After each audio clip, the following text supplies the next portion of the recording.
Hi everyone, my name is Randy Bruns. I'm with Model Wealth. Today we are going to talk about 30-year projected returns for all the various asset classes courtesy of Vanguard. Vanguard has something known as its capital market model forecasts, and they update the numbers regularly. This is publicly available data, and these forecasts are as of March 31st, 2025. So I'll move myself over here.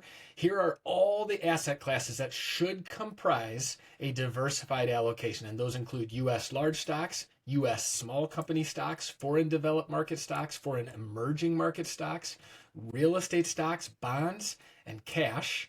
And then Vanguard also provides 30-year projections for inflation. They provide these in a range, a low to high range, and we take the average of them for our planning. And right off the bat, let's just look at U.S. large company stocks. Vanguard believes over the next 30 years, the U.S. large company stock market will average 5.5%. And in case you're wondering, isn't that lower than long term averages? It is. It's considerably lower than long term averages because if we look at the last 99 years of stock market data and bond market and various allocations, stocks have averaged 10%, 10.5% almost for the US stock market. Now, if you've paid attention, the last 15, 16 years, the US stock market has averaged close to a 15% average annual return. And it's not just Vanguard, there are a whole bunch of academics out there that believe, based on what has happened over the last 10 and 15 years, the stock market for US, the price of US stocks is not, this is not a great time for long-term returns for the next 10, 20, 30 years for performance. So it is not uncommon throughout history to see that actual returns over 10, 20, and 30-year periods have been well above the 10% average and certainly well below the 10% average. So we can look and see the returns of other asset classes. These are all pretty muted.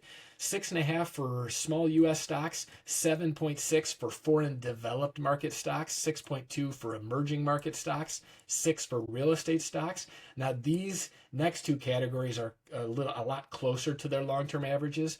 Bonds 4.7% and cash, savings accounts, short-term CDs, money markets, short-term US Treasuries a 3.3% average annual return. And then inflation, which has historically been about 3 or 3.4%, Vanguard actually believes inflation will be lower over the next 30 years at 2%.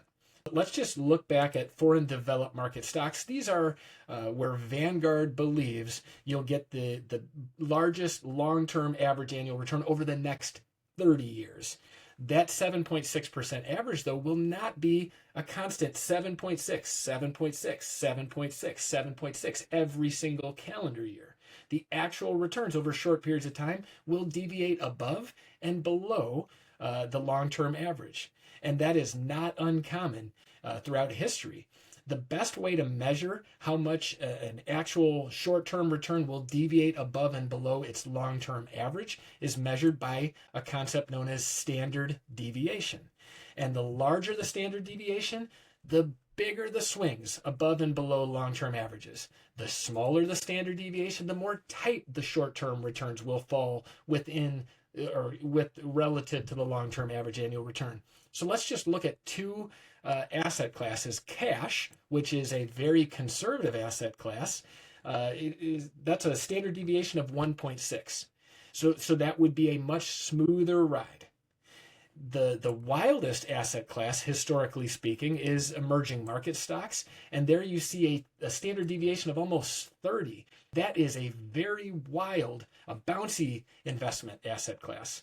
But the best way to smooth out the bumps of all of these is just to blend them together in a diversified portfolio. So we can go to this next tab and we'll see various allocations of 100% bonds all the way to 100% stocks, but then combinations of stocks and bonds in 10% increments. A very popular allocation is a 60% stock, 40% bond allocation, also known as a 60-40 portfolio. If we put these together, all of these asset classes in a textbook 60-40 allocation, and we look at what the average annual return will be, and we borrow from Vanguard's projections, we can reasonably project a 5.8% average annual return from a 60-40 allocation over the next 30 years, and the standard deviation would be 12.18. Now you might say, well, wait a second. My inflation is going to erode some of these returns, right? And that's where we can say you're right. An inflation adjusted average annual return, if we know the pre-inflation return, also known as nominal return, and we know inflation, well, we can get the inflation adjusted average annual return, also sometimes referred to as real return. So if you got 5.8 of a projected return and inflation of 2, the net inflation adjusted average annual return is plus 3.73%. Now again, how do these compare to historical returns for 60-40 allocations? If we look at a 60-40 allocation over the last 99 years, that would have produced an 8.75% average, which is considerably higher than the 5.8. And the inflation adjusted average annual return is plus 5.64, which is also considerably higher than the plus 3.73. But this is a period of time where projected returns may come in noticeably lower than what has occurred over the last 10, 15 years. So let's now look specifically at the 60-40 allocation. We're also putting a hypothetical $1 million portfolio in here. If we look at the 60-40 allocation, if we know the 5.8% long-term projected average, and we also can project a 12.18 standard deviation, well, then we can apply these two figures to something known as the empirical rule, which is sometimes referred to as the 68, 95, 99.7 rule. Statistically speaking, 68% of all returns will fall within one standard deviation of your long-term average. So all we're doing there is saying, well, if our long-term average annual return is 5.8 and we know our standard deviation is 12.18, and 68% of all returns are falling within one standard deviation, you're just adding 12.18 to 5.8, and you're subtracting it from 5.8. That gets you to, on the low end, 68% of experiences, negative 6.38, and on the high end, about plus 18%. But that is just 68% of the time. 95% of all returns will fall within two standard deviations. So now we're taking that 12.18 and we're just multiplying it times 2 to get our two standard deviations, 24.36, which would get added to 5.8 and subtracted from 5.8. And that means that 95% of all short-term returns in getting to a 5.8% long-term average could be down negative 18.56 or up as much as 30.16%, and this is normal. But here's the one that matters, and that's why it's highlighted in this yellow color. 99.7% of all returns, statistically, will fall within 3 standard deviations. It's not 100%. There are still 0.3% of returns that cannot be measured statistically, but this is very close to what can happen at the extremes. And so let's just take 3 standard deviations. So 12.18 times 3, that's 36.54, which we would add to 5.8 and subtract from 5.8. So, and this would be part of normal 60-40 investing, that you would, at the extremes, see returns as low as maybe negative 31% or as high as 42% on the upside. And this could happen over a 6-month period. It's happened it's happened in the past 100 years. Now, if we take these percentages and apply them to the $1 million, that means over any short period of time, over the long term, if you earn a 5.8% average over very short periods of time, your portfolio could fall by $307,400. It could rise by $423,400. That would give you values of, it was $1 million, now it's $692,600. Or it was $1 million, now it's $1.423 million.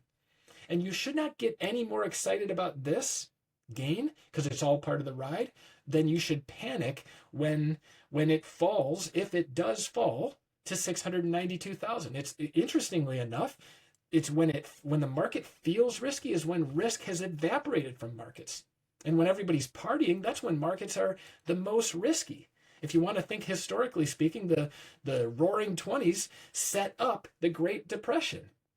And out of the basement comes the best returns. The reason the market has done so well, it started at March 9th, 2009, which was the official bottom of the Great Recession.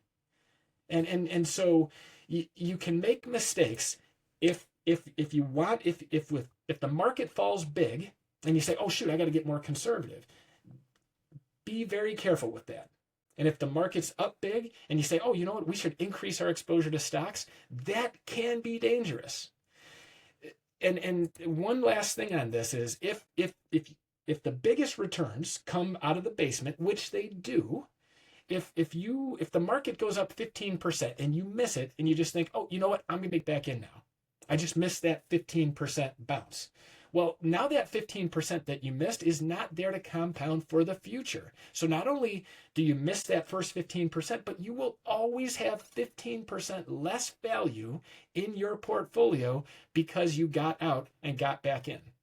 So that's just maybe a glance into how average annual returns and standard deviation relate, but also taking a look at what some very well-respected firms, Vanguard, for instance, believe long-term projected returns will be and how they might apply to the financial planning process. If you have any questions, give us a call. We'd be glad to talk.